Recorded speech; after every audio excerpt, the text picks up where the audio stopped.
Hello, well today I picked up some used solar panels I'm going to put into my house here, and in preparation for what they call a solar generator, which is a little misleading because they're not really generating electricity, they're storing electricity from the sun, and a lot of people don't even use them as, they don't use the solar part, they just charge the batteries up and take them off and use them and then deplete and then recharge off the grid. But my plan was to do both here. Of course you don't get quite as much off of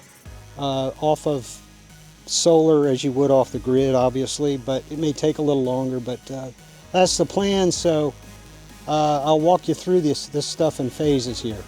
So as a side note here, while I'm putting all this stuff together, you know, one of my main motives for this whole home power thing, you know, getting all the tools, getting ready to build this, is the ability to, you know, have temporary electricity. I don't think I'm not one of those people that need my grid, that need my power on all the time, but you know, I need water. I have a well pump out here where I live, and so you need to be able to get water out of the ground.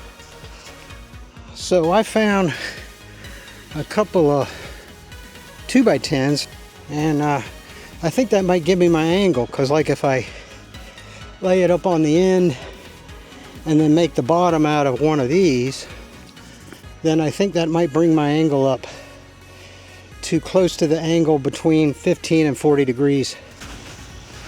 So we were looking for between a 15 and a 40 degree angle. I was looking for a sweet spot between the two.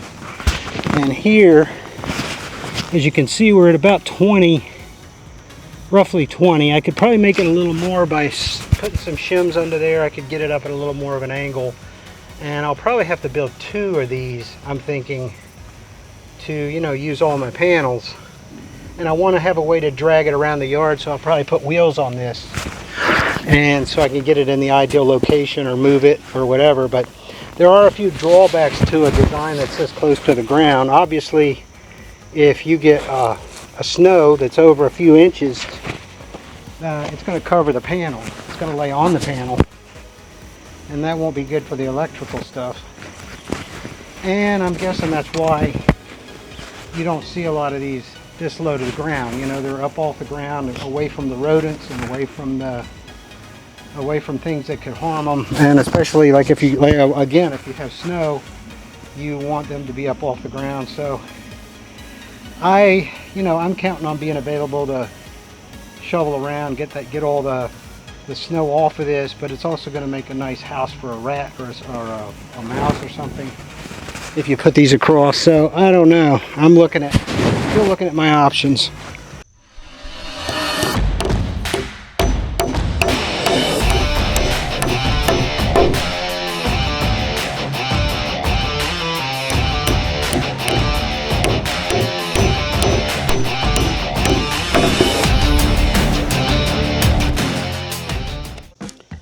So ideally, long screws would be good for this, and I'll probably go to the hardware store and get some, but I don't have any with me, so I'm just going to use nails at this point. And the wood is a little warped, as you can see, so I'm going into the end grain, which is not ideal with nail. Probably should be, you know, getting some wood screws to come in here with this.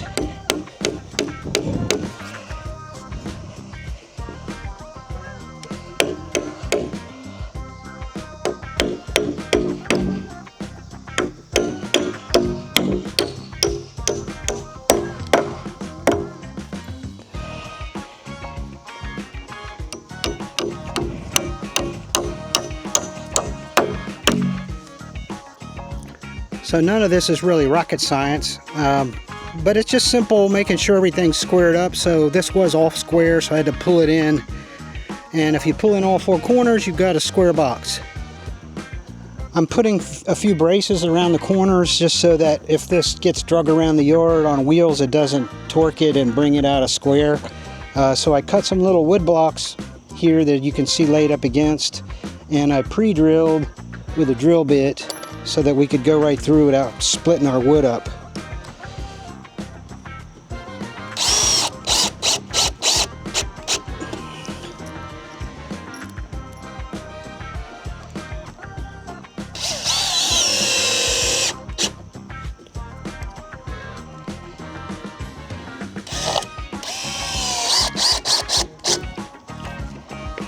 Very good. I have the basic frame built now, with the exception of just a couple of the brackets, and I'll show it to you here. This is the essential part of this thing.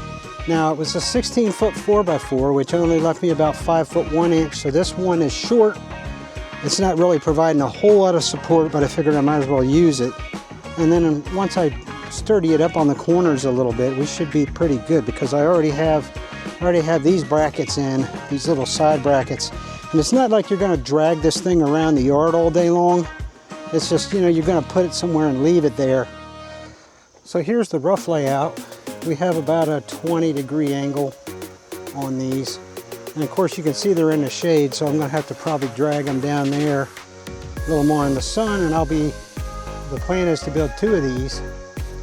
So I left a little bit of room in between so you could get your hands in there for the wiring.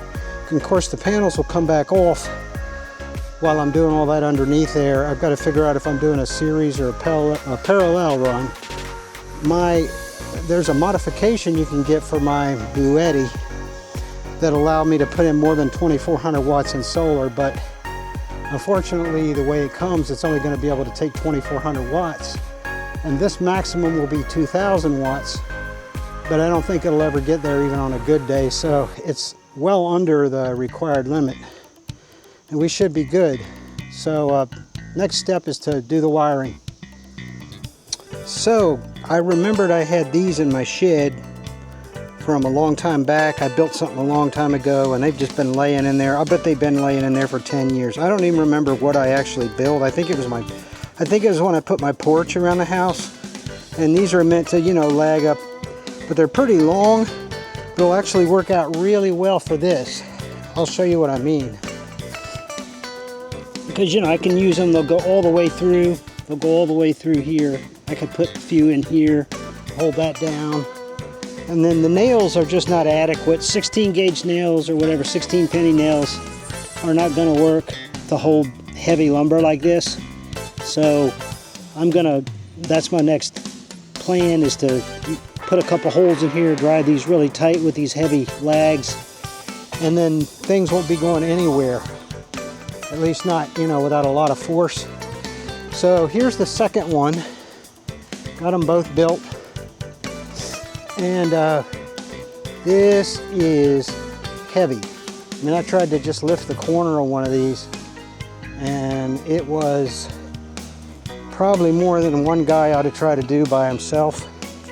So I got to figure out a way to put some wheels on these. I mean, you know, you figure you're lifting the equivalent of a 16-foot 4x4, a 16-foot 2x10, a 16-foot 2x8, and then the panels are 30 pounds a piece. So do the math on that. That's significant weight that we have here. So I think ideally these would be best if they were up on poles, and I still might do that at some point. The panels could come off. I'm going to have to get another person to help me, 1 or 2 other people. But I don't want to really put them on poles yet. I'm just going to put them on wheels, I think, and roll them to where I think they should go. I was kind of watching the yard today to see where the sun was staying most of the day, so that should help. But that's all I'm going to do for today. And I got to figure out a way to put these panels in without, I don't really want to order a mounting kit just for this. Like, I think I could put some strips of wood here and then put some metal clamps around these, and I'd be perfectly fine. Even for like really high winds, you know, unless it was like tornado 160 mile an hour winds or something, then nothing's going to be standing at that point. But now I think if I do that, I'll be okay. So, and then I still have the wiring, but there's all 8 of them. I noticed that the surface of these has, you know, since they're used, they're pretty dirty. Like, look at my finger. Like, see, that just came off. So I'm going to get some headlight polish or something later. This is like a, you know, a treated glass. So I think if I got some polish, first I'd clean them off really well and then polish them a little bit. And I think we'd be back up to like pretty close to 100% again, or very close to 100%. I'm hoping I can draw like 1800 watts in full sun on these, which shouldn't be unreasonable because they're all working. They just need cleaned up. That's another video for another time. So till next time, I'll talk to you guys later. The next step's going to be the wiring.